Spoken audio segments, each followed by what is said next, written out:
How to fix WoW error while playing World of Warcraft. Hi everyone, it's Sophia to assist you today. Without any delay, let's jump right in. Go to your search bar and search for Control Panel. And then you'll find this kind of screen pop up. Click on System and Security, which is the first option.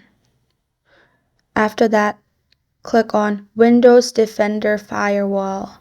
Then you'll find Allow an app or feature through Windows Defender in the left side. Click on that. And in this list, search for the application from which you're playing your Warcraft from. Double click on it and make sure you change network. After that, click on OK and you're good to go.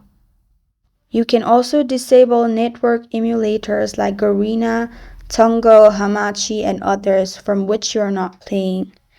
Check potential blocks by your firewall or download your router configuration. And that's how you fix WoW error while playing World of Warcraft. Thank you for joining me today. If this video helps you out, please leave a like and subscribe for more. Got a question or want to suggest a topic? Comment below. I am Sophia signing off. Until next time.